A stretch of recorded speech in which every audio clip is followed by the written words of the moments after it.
and so are there like U.S. soldiers there now, or UN soldiers no, there, or guards, or whatever they're called? not really. The State Department keeps saying that they support, our president, which his term has ended last February 7th. Right, 2021, just a few weeks ago. Yeah, because there's a law like that says it doesn't matter when you do the election. If election is delayed, you ended up losing 1 year of your 5 years. It's 5 years or 4 years? 5. Oh, okay. But if you had to do the election like 2015, for example, and then you ended up doing it in 2016, the Constitution doesn't care about when you do it, but there's a law. If you do it, you delay the election, you will end up losing 1 year and your 5 years. Now so his election, the president that was before him. Yeah, it was delayed. It was delayed. It doesn't matter delayed. Oh, so that's not. What the argument is about. Yeah, it doesn't. So he hasn't actually served for 5 years. No, because he lost 1 year. Oh, okay. But he's trying to say that because of he swore 2015. 2017. He was sworn in 2017. Yeah, but the election actually happened in 2016. Okay. I mean, he should have sworn in 2016, but they delayed the election.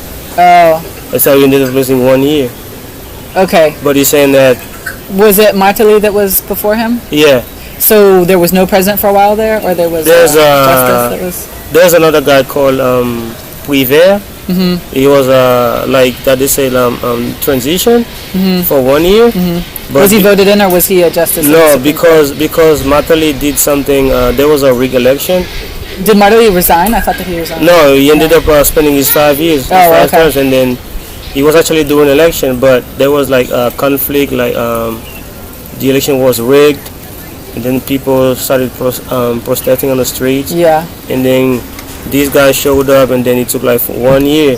And Jovenel, he took 1 year, 2016. Actually, he should have sworn in 2016, but ended up sworn in 2017. Okay.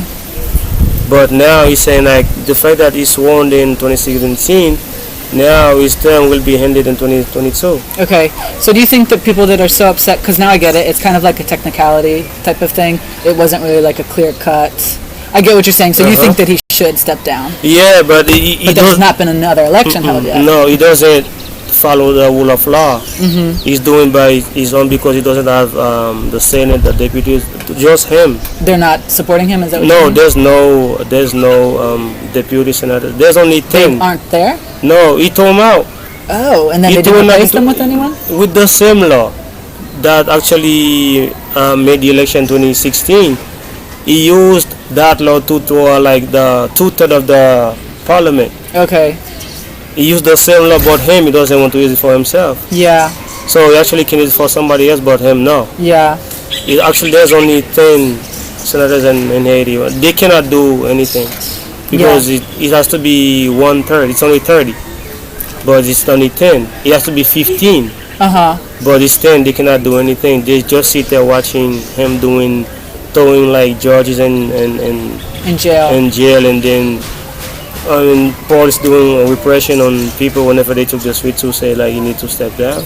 I mean, he doesn't want to hear anything about stepping down. He just want to do elections so that he can give Martelly the presidency again. These people give them what they want.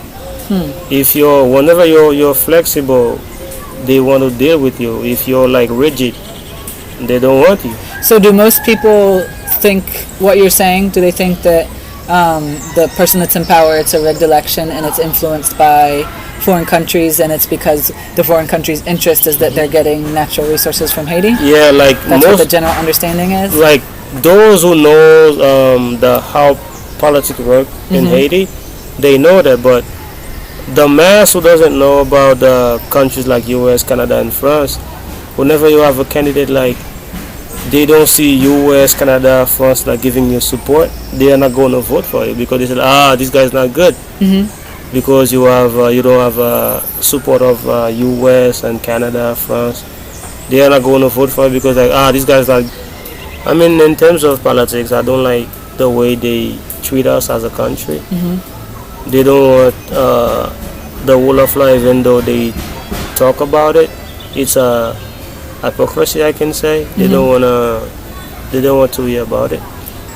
Do you ever think that if I mean, we're just talking about politics. We didn't really talk about NGOs or anything, but if people generally feel the same way that you do or think the same way that you do, that this foreign influence is rigging elections and it's pushing agendas and it has like it has bad intentions basically. Do you ever think that,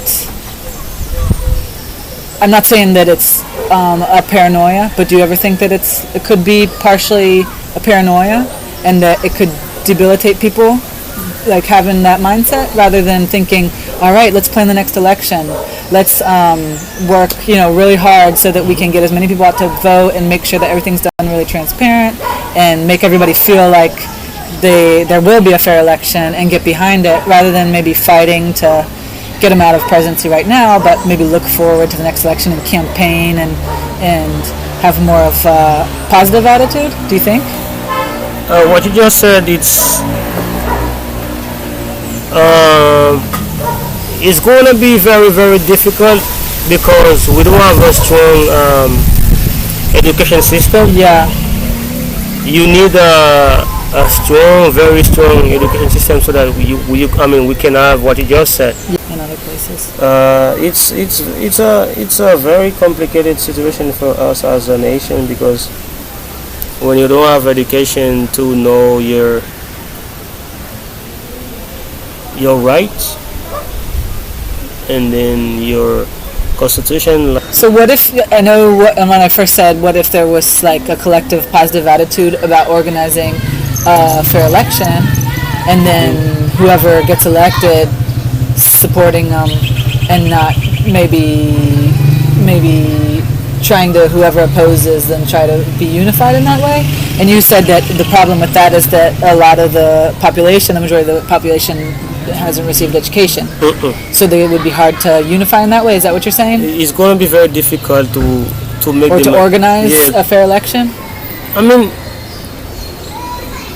with this insecurity we have in Haiti, we cannot have a free, fair election in Haiti. So many guns in the street. Yeah. So you would be like afraid of going to vote. Yeah. And you think that's why with the kidnappings, you say people are getting away with it, you think it's because there's a fear of going against anybody? Like they feel just a complete lack of security, so it lets evil reign, basically. Yeah, when you see, there were two guys Jovenel gave a job, but they were being punished by the State Department. Yeah. They cannot go in the U.S. You have, I forgot their name, one called Duplan, the other guy called, I forgot his name, but he was wanted, but they caught him. He had two license plates in his car. One like SE, which is like when you work for the government, and then you have an OF, like official immatriculation. He had three, but he was the one that participated in the massacre in La Saline. With that guy called Duplan.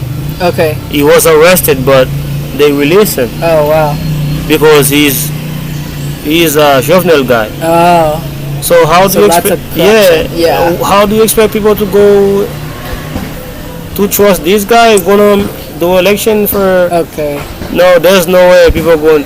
You will have people only going to vote for PHTK. Their parties like for Mateli. Yeah.